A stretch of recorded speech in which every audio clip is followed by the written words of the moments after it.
Hello friends, this is Dimple Titra and you are welcome in new episode of स्वीकृति। तो चलिए आइए आज के एपिसोड की तरफ चलते हैं। स्वीकृति, कहानी आत्मग्लानि की, पार्ट 6। रॉबिन से मिले हुए मुझे पूरे 4 दिन बीत चुके थे, पर उस लड़की का ख्याल हर दिन कम से कम 8-10 बार मेरे मन में दस्तक दे ही देता था। पता नहीं उसको दोबारा देखने के लिए मेरे मन में एक अजीब सी तड़पन हो रही थी। किसी भी काम में मन नहीं लग रहा था। हार कर मैंने रॉबिन को फोन किया और उसको अपनी झूठी बोरियत का वास्ता देकर उस शाम मिलने की योजना बनाई। जाहिर है मेरी बोरियत उस दिन रॉबिन के घर जाने की वजह बिल्कुल भी नहीं थी। ये तो एक कोशिश थी कि क्या पता 4 दिन की प्यासी आंखों को राहत की 2 बूंदें नसीब हो जाए।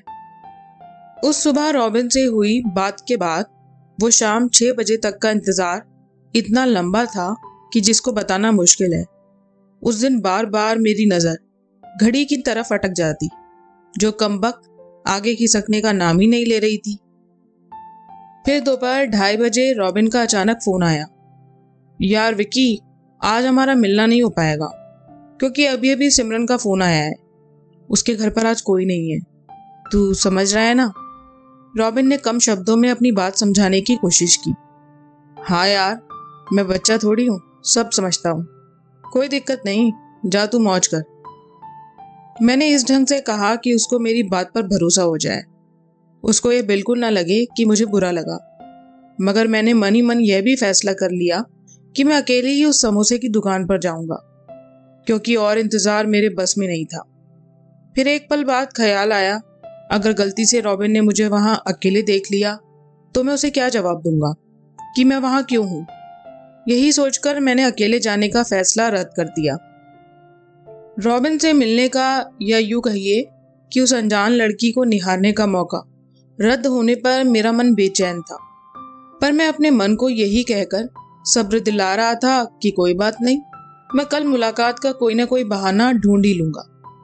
मेरा बुझा हुआ चेहरा देखकर माँ ने पूछा कि मुझे क्या हुआ है, मगर मैंने सिरदर्द का बहाना बनाकर बात टाल दी।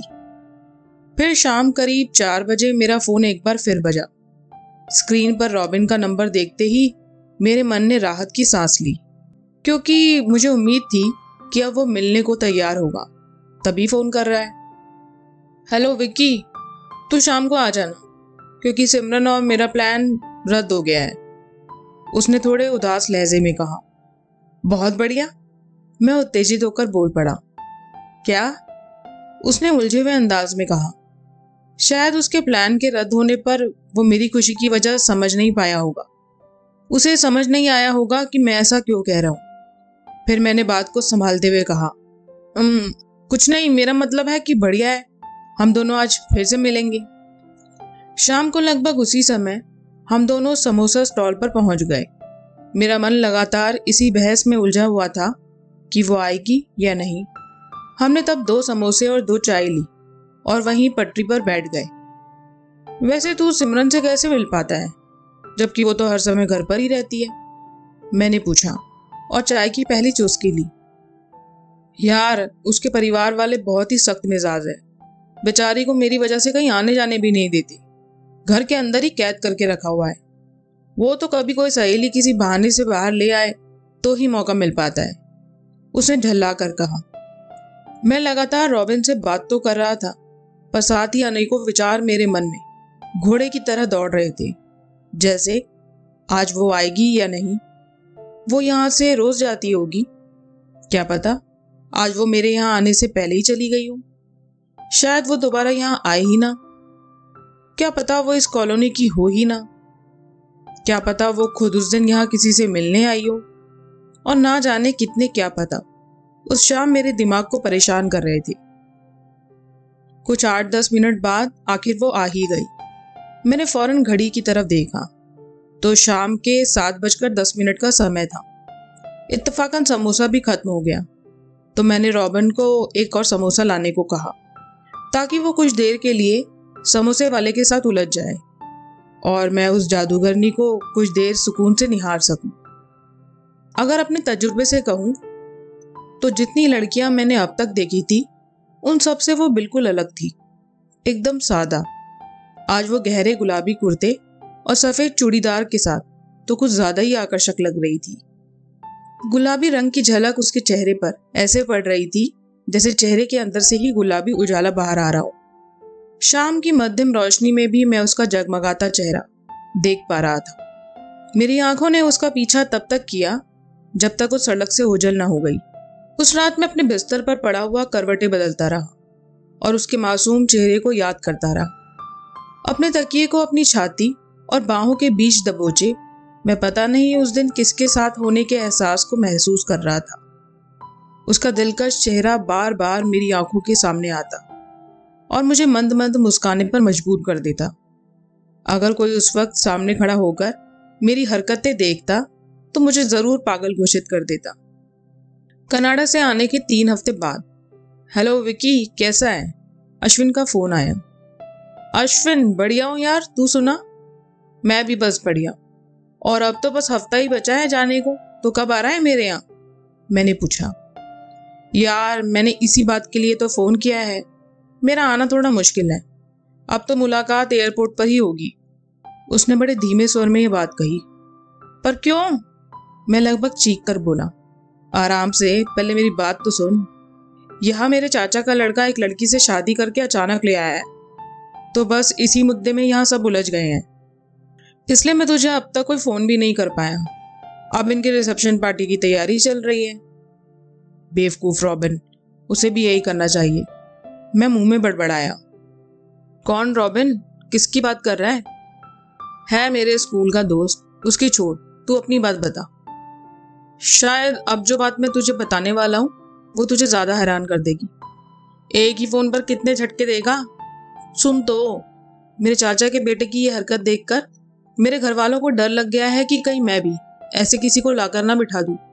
तो मेरे लिए भी इन लोगों ने एक लड़की ढूंढी है जिसके घर वाले फ्लाइट से 2 दिन पहले मुझसे मिलने आएंगे, और अगर सब ठीक रहा तो शायद रोका भी करा दिया जाए।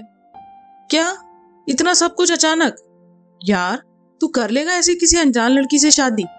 मैंने हैरानी से पूछा। देख यार, मेरी जिंदगी में पहले से कोई और है ही नहीं, और शादी भी करनी ही है, तो उससे करने में क्या हर्ज है? जो मेरे घर वाले चुने। अपनी तरफ से तो वो अच्छी ही देखेंगे, बाकी मेरी किस्मत। उसने बड़ी सहजता से ये सब कह दिया। अश्विन, तेरा दिल बहुत बड़ा है यार, जो अपनी जिंदगी का इतना जरूरी फैसला किसी और के हाथ में सौंप रहा है। ये सब छोड़, अब एयरपोर्ट पर ही मिलेगा ना? अश्विन ने पूछा। हाँ, ये कहकर मैंने फोन रख दिया। धीरे धीरे दिन गुजर रहे थे। मैं रोज रॉबिन से मिलने का कोई ना कोई बहाना ढूंढ लेता था। शाम को रॉबिन के ऑफिस के बाद हम उस समोसे की दुकान पर जाकर बैठ जाते, लेकिन वहां जाने का मेरा खास मकसद तो सिर्फ उस अनजान लड़की को देखना होता था। तब तक मुझे पक्का यकीन था कि रॉबिन को इसके बारे में कोई भनक नहीं लगी थी। अपनी जांच पड़ताल में आगे बढ़ते बढ़ते मैं इस निष्कर्ष पर भी पहुंच चुका था कि वह हफ्ते के आखिरी 2 दिनों यानी शनिवार और इतवार को नहीं आती। उन 2 रातों में मैं अपने आप को बहुत ही बेचैन पाता। उसकी हर चीज मुझे इतनी ज्यादा आकर्षित कर रही थी, इतनी कि मुझे अपने आप को सब्र देना बड़ा मुश्किल हो रहा था। उसकी हर अदा मुझे बहुत ही खूबसूरत और सादगी भरी लगती थी। सड़क पर चलते वक्त वो बहुत हल्के कदमों से चलती और उसकी नजर कभी भी दाएं या बाएं ना होती। उसकी नजर हमेशा सीधी या फिर जमीन की तरफ होती। तो मैं इस बात से बिल्कुल निश्चिंत था कि उसको इस बात की कोई जानकारी भी रही होगी कि मैं हर शाम उसे निहारने पहुंच जाता था। फिर एक दिन, हाय स्वीटी। मैं इन 2 शब्दों को सुनकर हैरानी में पड़ गया, क्योंकि अचानक क्रिस्टीना का फोन किसी अनजान नंबर से आया था। उसने अपने नंबर से 1-2 फोन किए भी थे, पर मैंने उठाए नहीं। दरअसल क्रिस्टीना से मेरा लगाव वाला कोई माजरा नहीं था। वैसे भी मैं इंडिया अपना मन बहलाने आया था, तो कनाडा की उलझन यहाँ पकड़े रखने का कोई कारण नहीं था।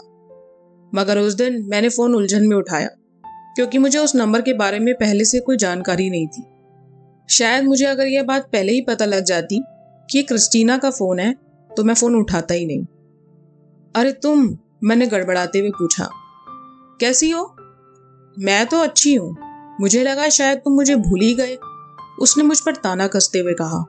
नहीं नहीं, ऐसी भी कोई बात नहीं। ऐसा कैसे हो सकता है कि मैं तुम्हें भूल जाऊं? हनी, अब तुम कब आ रहे हो? उसने कराहकर आवाज को मोहक बनाकर कहा। शायद वो मुझे मदमस्त करना चाहती थी, पर वो नहीं जानती थी कि उन दिनों मुझ पर से उसका नशा गायब था।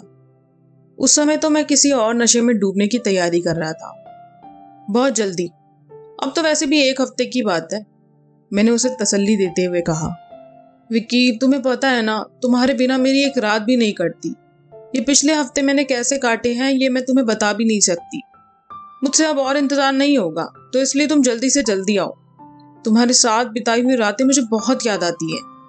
उसने लंबी सांस भरते हुए कहा। देखो जान, मेरे अंदर के तूफान को मत जगाओ, फिर मैं अपने आप पर काबू नहीं रख पाऊंगा, जबकि तुम भी यहाँ मेरे पास नहीं हो। मैंने उसे वही जवाब दिए जो वो मुझसे सुनना चाहती थी। कुछ देर तसल्ली देकर मैंने उसका फोन रखवा दिया। उसी शाम, माँ, मुझे आए हुए अब महीना होने वाला है। अश्विन से भी आज मेरी बात हुई थी, तो वो पूछ रहा था कि कब की फ्लाइट बुक करनी है। मुझे लगता है 5 मार्च की टिकट बुक कर देनी चाहिए, मैं अपने कंबल की तय लगाते हुए बोला, क्योंकि शाम के 5:50 का समय था और मुझे रॉबिन के घर के लिए निकलना था। फ्लाइट? कौन सी फ्लाइट? और कहाँ जाना है तुझे? मेरी माँ ने ऐसे कहा जैसे वह जानती ही ना हो कि मैं किस बारे में बात कर रहा हूँ। अरे माँ, कनाडा की फ्लाइट। और कहाँ की? किसने कहा कि तू वापस जा रहा है? उन्होंने ये शब्द अपनी नजर उठाए बिना बड़ी आसानी से कह दिए। क्या क्या कहना चाहती हो आप? मैंने हैरान होते हुए पूछा। बेटा, मैं कुछ नहीं कहना चाहती, मैं सिर्फ इतना जानती हूँ कि अब तू वापस नहीं जाएगा, उन्होंने मुझे आर्मी के मेजर की तरह हुक्म देते हुए कहा। अरे माँ, कैसी बातें कर रही हो? आपको नहीं पता मेरा भविष्य वही है, मैं यहाँ क्या करूंगा? मैंने उलझते हुए कहा। नौकरी या कोई काम खोल ले, जैसा कि यहाँ के बाकी लड़के करते हैं। उन्होंने बड़े साधारण तरीके से ये बात कही, जैसे वह मुझे सिर्फ बाहर पार्क में खेलने से जाने से रोक रही हो। माँ, मुझे लगता है आपका दिमाग खराब हो गया है। आपको नहीं पता कि कितना पैसा है कनाडा में। होगा, पर हमें नहीं चाहिए पैसा, हमारे पास जो है वो बहुत है। जब वह यह सब कह रही थी तब भी मेरे पापा भी ऑफिस से वापस आ गए। अरे पापा, आपने सुना माँ क्या कह रही है? कह रही है कि तू वापस नहीं जाएगा। मैंने इस उम्मीद में कहा जैसे वह मेरी तरफदारी करेंगे। हाँ, तो इसमें क्या गलत कह रही है? देख विकी, इसमें गुस्सा होने वाली कोई बात नहीं है। बात को शांति से समझने की कोशिश कर। तू हमारा इकलौता बेटा है और अब हमें तेरी यहाँ पर जरूरत है। हमारे बुढ़ापे के लिए भी तो हमें कोई चाहिए। वो भी नए ढंग से मुझे समझाने लगे। पापा, मैं ये सब समझता हूँ, मैं भी तो यही चाहता हूँ कि आप लोग मेरे साथ रहें, तो इसलिए गुड़िया की शादी तक का इंतजार करो। उसके बाद मैं आप दोनों को अपने साथ वहीं कनाडा ले जाऊंगा। बेटा, ये गलतफहमी मत पाल, हम तेरे कनाडा में कभी नहीं जाएंगे। तू क्या चाहता है, इस बुढ़ापे में हम उस विदेश में जाकर अपने आप को नए माहौल में रमाने का जतन करें? तू क्या चाहता है, अब जब हम इस उम्र में अपना यहाँ का खाना भी नहीं पचा पा रहे, तो वहां जाकर दिन रात ब्रेड खाकर जिए? नहीं बेटा नहीं, हमसे ये सब नहीं हो पाएगा, पापा बड़े कठोर शब्दों में बोले। तभी मेरी माँ बीच में लपक कर बोली, विक्की, जिस दिन तू रात को कनाडा से वापस आया था तब तूने पूछा था ना कि क्या हुआ है पापा को? हाँ, तब आपने कहा कि सिर्फ सर्दी हो गई है। मैंने बात बीच में ही काट दी और साथ ही मेरे मन में एक डर भी आ गया कि पता नहीं अब ये मुझे क्या नई खबर सुनाने वाली है। दिल के मरीज हो चुके हैं ये, 6 महीने पहले इन्हें दिल का दौरा आया था, इसलिए मैं चाहती हूँ अब तू हमारे साथ रहे। तुझे मैंने बताया नहीं क्योंकि तू वहां बेकार में परेशान ही होता। वैसे भी अगर बताते तो इतनी दूर बैठकर तू हमारी क्या मदद कर पाता। रही बात पैसों की, तो वो तो हमारे पास थे ही, मगर मुझे मदद चाहिए थी कि कोई मेरे साथ होता। मैं अपने आप को कितना अकेला और कितना लाचार महसूस कर रही थी, ये बात मैं तुझे समझा भी नहीं सकती। और यह कहते कहते मेरी माँ की आंखें छलक पड़ी। यह सब सुनने के बाद मेरे पास शब्द नहीं बचे थे कि मैं अपनी इस बहस को आगे बढ़ा पाऊं, तो मैंने चुप रहकर ही वहां से खिसक जाना सही समझा। रास्ते में मेरे मन में हजारों बातें चल रही थी। एक तरफ मुझे पापा और मम्मी की बातें याद आ रही थी, जिन्हें सुनने के बाद मुझे भी लग रहा था कि वे अपनी जगह सही है। दूसरी तरफ मुझे अपना भविष्य भी नजर आ रहा था, जो कनाडा में ही उज्जवल होता हुआ नजर आ रहा था। शायद हम दोनों ही अपनी अपनी जगह सही थे। यही सब सोचने की वजह से मेरा सर दर्द से फटा जा रहा था। मैंने ये सारी बहस रॉबिन को भी सुनाई। ठीक है यार, तू फिलहाल शांत रह। देख, गर्मा गर्मी में कभी भी बातें नहीं समझाई जाती। मुझे लगता है अच्छा मौका देखकर तू उन्हें प्यार से अपनी बात समझा सकता है। क्या पता वो तेरी बात पर राजी ही हो जाए। यह कहकर वो बाइक पर मेरे पीछे बैठ गया। हाँ यार, पर उन्हें भी तो समझना चाहिए। मैं कौन सा उन्हें छोड़ने की बात कर रहा हूँ, मैं अपने साथ रखने की ही तो बात कर रहा हूँ। पर उन्हें मेरी खुशी का भी तो ख्याल होना चाहिए। चल, खुशी ना सही, मेरे बेहतर भविष्य का तो ख्याल होना ही चाहिए। यहाँ रहे या वहां रहे, क्या फर्क पड़ता है। वैसे भी वहां यहाँ से ज्यादा सुख सुविधाएं हैं। और जिस ब्रेड का हवाला उन्होंने दिया है ना, वो उनकी गलतफहमी है। सब मिलता है वहां। ना जाने उन्हें इन धूल भरी सड़कों से क्या प्यार है। मैंने बाइक के शीशे में रॉबिन की तरफ देखकर कहा, जो भी है, बूढ़े लोगों के अपने तर्क होते हैं, मगर अभी तू शांत रह और अपनी बात बाद में समझाने की कोशिश करना। उसने ये कहा और मेरे कंधे पर दिलासे का हाथ रखा। एक बार फिर हम उसी दुकान पर बैठे थे। मेरी आंखें हमेशा की तरह उसके इंतजार में सड़क पर टिकी हुई थी। आखिरकार उस दिन भी वो अपनी उसी अदा के साथ आई। उस वक्त भी रॉबिन इधर उधर की बातें किए जा रहा था। कुछ पल के लिए तो मेरा मन हुआ कि मैं उन कुछ मिनटों के लिए रॉबिन को उठाकर कहीं दूर फेंक दूं, ताकि शांति से उसको देख पाऊं।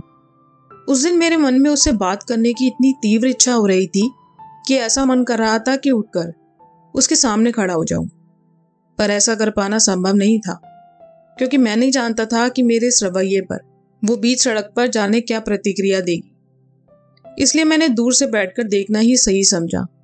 और इन्हीं सब बातों को सोचते सोचते वह कुछ मिनट बीत गए और वो हमेशा की तरह चली गई।